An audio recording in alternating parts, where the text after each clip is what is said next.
Arjun Mayuri love स्टोरीचे 10 भाग यापूर्वीच upload केलेले आहेत. ते सर्व भाग वाचण्यासाठी कृपया आपल्या चॅनलला भेट द्यावी आणि ही कथा आवडल्यास कृपया मला कमेंट्स करून सांगावी. तुला सांगितलं ते काम अगदी व्यवस्थित झालं पाहिजे. नाही, जीव नाही घ्यायचा त्याचा. आता तरी फक्त त्याचा उजवा हात मात्र निकामी झाला पाहिजे. समजलं? काहीही चूक झाली नाही पाहिजे, लक्षात ठेव. नाहीतर गाठ माझ्याशी आहे. मी इंडियात यायच्या आधीच हे काम झालं पाहिजे. असं म्हणून अर्जुनने फोन ठेवून दिला. त्याच्या डोळ्यात एक वेगळीच खुन्नस दिसत होती आज. त्याचा चेहरा आता करारी झाला होता आणि डोळ्यात रक्त उतरल्यासारखं डोळे लाल दिसत होते. तो उद्या परत भारतात येणार होता आणि त्यानं कुणालला धडा शिकवण्यासाठी त्याच्यावर मारेकरी घातले होते. आता बघूच कसा हात लावतो तो तिला. ती माझी बायको आहे आणि तिला हात लावण्याची किंमत तर त्याला चुकवावीच लागेल. पुन्हा तो तिला हात लावण्याच्या लायकीचाच राहणार नाही अशी अवस्था करून ठेवेन मी त्याची, असं तो फारच रागाने म्हणाला. इकडे आज तो पुन्हा घरी येणार म्हणून तन्वी खूप खुश होती. त्याने स्वीट वाईफ असं म्हटल्यामुळे $1000ची स्माईल तिच्या चेहऱ्यावर आली होती आणि ती त्याची खूप खूप आतुरतेने वाट पाहत होती. त्याच्यासाठी कशी तयार होऊ हेच तिला समजत नव्हतं. तो माझ्यावर आधीपासून प्रेम तर करतोच, पण एका गैरसमजामुळे तो माझ्यापासून लांब राहत आहे आणि तो गैरसमज हळूहळू दूर होत आहे असं तिला वाटत होतं. निदान त्याच्या फोनवरच्या संभाषणामुळे तरी तिला असं वाटत होतं. रात्र झाली होती. आता थोड्या वेळातच अर्जुन घरी येईल म्हणून ती खूप सुंदर तयार झाली होती आज. आणि इतक्यात तिला फोन आला आणि तिला खूप मोठा धक्का बसला. कुणालवर कुणीतरी गुंडांनी हल्ला केला आणि त्याचा उजवा हात फ्रॅक्चर झाला होता. नशीब जीवावर बेतलं नाही आणि ती धावतच हॉस्पिटलला गेली आणि त्याला पाहून खूप रडू लागली. हे असं कसं झालं? कोण होते ते लोक आणि तुला त्यांनी का मारलं? ती रडत रडत विचारत होती. तन्वी आधी रडायचं थांबव बघू. कुणालला उजव्या हातात कळ येत होती आणि त्याचा तो हात गळ्यात बांधलेला होता. ती कळ तो सहन करत बोलत होता. जास्त दुखतंय का रे? हो ग, फारच निर्दयी गुंड होते ते. मी म्हणत होतो की मला का मारत आहात? हवे तर जवळचे सगळे पैसे घ्या, पण तरी ते मला मारतच होते आणि या उजव्या हाताला तर मुद्दाम मारत होते. तुझं कोणाशी भांडण झालं होतं का? नाही ग, तुला तर माहीतच आहे माझा स्वभाव. आणि ऐक, आता तू घरी जा, नाहीतर तुझा तो खडूस अँग्री यंग मॅन तुला शोधत बसेल सगळीकडे. तो आज येणार आहे ना? हो. काही फरक वाटतो का ग त्याच्यात? हो, फोनवर तरी वाटत होतं तसं. स्वीट वाईफ वगैरे चाललं होतं. अरे वा, चांगली प्रगती आहे की, असं म्हणून कुणाल हसत होता आणि त्याच्या हाताला जोरात कळ आली. खूप प्रेम करतो ना ग तो तुझ्यावर?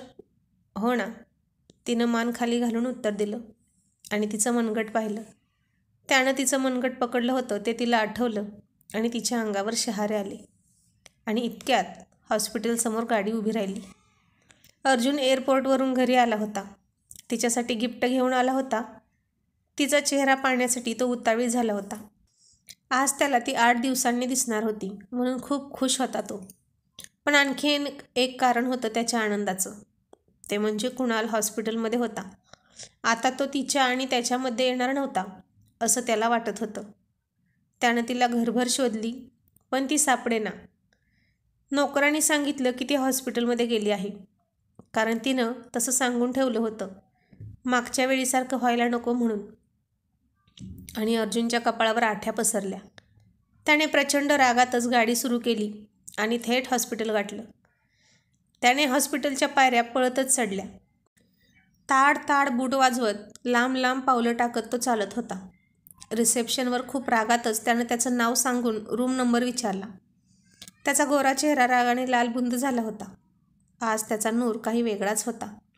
आणि कुणाल तिला म्हणाला, तन्वी आता तू जा.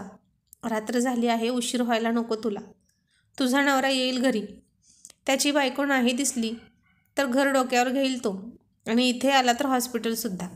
आणि उगाच मला बिचारायला शिव्या पडतील, असं तो विनोदाने म्हणाला आणि ती हसायला लागली. घेऊ दे, मला तुझ्याशिवाय कोण आहे का दुसरं जीवाभावाचं? आपण दोघंच तर आहोत ना. तिनं त्याचा हात तिच्या हातात घेतला आणि पुन्हा तिच्या डोळ्यात अश्रू आले. तुझी ही अवस्था ज्यानं कोणी केली आहे ना, त्याला मी सोडणार नाही, बघच तू, असं ती म्हणाली. काळजी घे, मी येईन परत. काही लागलं तर सांग. आणि इतक्यात अर्जुन दारात येऊन उभा राहिला. त्यानं तिच्या हातात त्याचा हात पाहिला आणि त्याची तळपायाची आग मस्तकात गेली. तो तिच्याजवळ गेला आणि तिच्या हाताला त्यानं घट्ट पकडलं आणि त्याच्या हातातून तिचा हात हिसकावून घेतला, अगदी जोरात. तिला तर विजेचा झटका बसल्यासारखं झालं आणि तिने चमकून वर पाहिलं तर अर्जुन होता. ती धक्का बसून त्याच्याकडे बघत होती. अरे तू केव्हा आलास, असं ती आश्चर्याने म्हणाली. तुझी ही थेरच चालली होती तेव्हाच आलो आणि आता असं वाटतंय की आलंच नसतो तर बरं झालं असतं. हे तू काय बोलतो आहेस, ते कळेल तुला, आधी चल घरी, असं म्हणून त्यानं तिला जवळजवळ ओढतच गाडीकडे आणलं. कुणाल पाठीमागून हाका मारत होता. अर्जुन, अर्जुन ऐकून घे प्लीज, पण त्यानं त्याच्याकडं पाहिलंसुद्धा नाही. आता कुणाल जागेवरून उठूही शकत नव्हता. त्याला तन्वीची काळजी वाटत होती. अर्जुनने गाडीचा दरवाजा उघडला आणि तिला ढकलत गाडीत बसवलं. तिला त्याचं असं वागणं नवीन नव्हतं. कुणालसोबत तिला पाहून तो असाच रिॲक्ट होणार होता, पण तो तिच्या अपेक्षेपेक्षा जास्त लवकर आला होता घरी आणि त्यानं गाडी सुरू केली. ती आता घाबरली होती. झंझावातासारखा तो आला काय नि तिला परत घेऊन निघालाही होता. हळू गाडी चालव ना तू, ती हळूच त्याच्या रागाचा अंदाज घेत म्हणाली. तू इतक्या फास्ट गाडी चालवतोस, तिनं काळजीच्या सुरात विचारलं. तो काहीच बोलत नव्हता. ती आज पहिल्यांदाच त्याच्या गाडीत बसत होती. ती जशी जशी बोलेल तसा तसा तो गाडीचा वेग वाढवत होता आणि तिच्या मोबाईलवर कुणालचा फोन आला. त्यानं ते पाहिलं आणि मग तर त्याचं स्पीड आणखीनच वाढलं. रात्रीची वेळ आणि असा तो सुसाट गाडी चालवत होता. तिला खूप भीती वाटत होती आणि समोरून अचानक एक ट्रक आडवा आला आणि त्याने त्या ट्रकला टर्न देऊन पास केला. आता जोरात धडक होते की काय असं वाटून तिने घट्ट डोळे मिटून घेतले आणि जोरात किंचाळली आणि त्याने करकचून ब्रेक मारला. तशी गाडी जाग्यावरच थांबली आणि तिने हळूच डोळे उघडले. आजूबाजूला काळाकुट्ट अंधार होता. रात्रीची भयान शांतता, मधूनच येणारा रातकिड्यांचा आवाज आणि तिच्या छातीची धडधड, एवढेच आवाज येत होते. त्यानं गाडीचं दार रागात उघडलं आणि तिच्या साईडला आला. तिचंही दार उघडलं आणि खूप रागात म्हणाला, उतर खाली. आणि ती घाबरली. काय आहे याच्या मनात नक्की? मला एकटीला सोडून तर जाणार नाही ना तो या अंधारात? की आणखीन काय करेल? जबरदस्ती तर नाही ना करणार? नाही नाही, जबरदस्ती करायची असती तर रोज एकाच बेडवर झोपतो की आम्ही. आणि हक्काची बायको असूनही तो ती करत नव्हता. मी पण ना काहीही विचार करत असते. आणि तशीच ती घाबरून बसली होती. तिच्या डोळ्यात त्याला भीती स्पष्ट दिसत होती. मी म्हणालो खाली उतर. पुन्हा तो मघाच्यापेक्षा अधिक जोरात बोलला. तिला आता काहीच सुचत नव्हतं. फोनवर तिची चौकशी करताना किती गोड आवाजात बोलत होता तो. तो हाच होता की दुसरं कोण? तिलाच प्रश्न पडला. दूर असला की फोनवर किती छान बोलतो आणि जवळ आला की असं वागतो. काय करायचं याचं, याच्या रागाचं? आता गाडीही किती फास्ट चालवत होता. काही झालं असतं तर? तिला आता आणखीन एक काळजी लागली होती आजपासून, त्याच्या ड्रायव्हिंगची. आणि त्याने तिचं मनगट खूप घट्ट पकडलं. तिला खेचूनच बाहेर काढलं. सोड, मला दुखतंय. तू तर वाटच बघत आहेस ना की मी तुला कधी सोडतोय? जबरदस्ती तुझ्या मनाविरुद्ध लग्न केलं ना मी तुझ्याशी. म्हणूनच आजही तोच आहे तुझ्या मनात, लग्न होऊन सुद्धा. तिला आता त्याचा मुद्दा कळला आणि ती म्हणाली, मग तू तरी कुठं अजून मला बायकोचा हक्क दिलास? आणि तो म्हणाला, तुझ्या मनात माझी काय जागा आहे तुला बायकोचा हक्क द्यायला? आधी तो तरी गेला पाहिजे ना तुझ्या मनातून. जेव्हा बघावं तेव्हा तू त्याच्याच विचारात बुडालेली असतेस. त्याच्यासाठी काय काय करतेस? माझ्यासाठी केलंस का काही? आज तो त्याचं मन पहिल्यांदा बोलून मोकळं करत होता. सगळा राग व्यक्त करत होता. कोण लागतो तो तुझा? सांग ना. मला माहीत आहे तुझं त्याच्यावर प्रेम आहे, आहे ना? बोल ना, आहे ना? तो खूप मोठ्याने ओरडत तिला विचारत होता आणि ती घाबरून त्याला सगळं खरं खरं सांगणार होती. नकोच आता त्याला जास्त त्रास द्यायला, कारण त्याचा राग खूप प्रचंड मोठा आहे. तो एकदा हायपर झाला की काय करून बसेल हे त्यालाच कळत नाही. आणि आताही तिने त्याला सुसाट गाडी चालवताना पाहिलं होतं. आणि गाडी त्या ट्रकला धडकली असती तर? नाही, तिला आता कल्पनाही करवत नव्हती. त्याला काही झालं तर मी नाही जगू शकत त्याच्याशिवाय. बोल ना, आहे तुझं अजूनही त्याच्यावर प्रेम?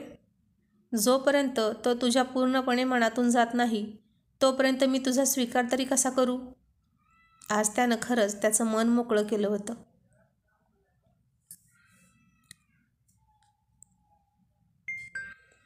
त्याची इच्छा तर आजच तिला स्वीकारायची होती. किती आतुरतेने तो धावत पळत घरी आला होता आणि ती घरी नव्हती. नेहमी असंच व्हायचं. तो तिच्यासाठी झुरायचा, सरप्राईज प्लॅन करायचा. तिला स्वीकारायचं त्याच्या मनात यायचं आणि नेमकं कुणालमध्ये यायचा. आणि आजही असंच झालं होतं. आणि आज त्यानं अंतिम निर्णय घ्यायचं ठरवलंच होतं. बास झालं आता. पण तीही त्याच्यात हिंमत नव्हती. जर तिचं अजूनही त्याच्यावर प्रेम आहे असं ती म्हणाली तर? तो याच गोष्टीला घाबरत होता. आणि ती म्हणाली, हो, आहे माझं त्याच्यावर प्रेम. झालं. त्याला जे ऐकायची भीती वाटत होती तेच ती बोलून गेली. आणि ती पुढे म्हणाली, पण तो माझा.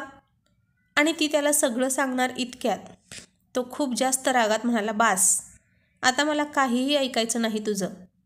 अरे पण ऐक तरी, ती त्याला मनापासून सांगत होती. बास, आता त्याला मी जिवंत सोडणार नाही. आज त्याचा उजवा हात मोडला आहे, फक्त तुझ्या खांद्यावर त्यानं उजवा हात ठेवला म्हणून. पण आता त्याचा मी जीवच घेणार आहे.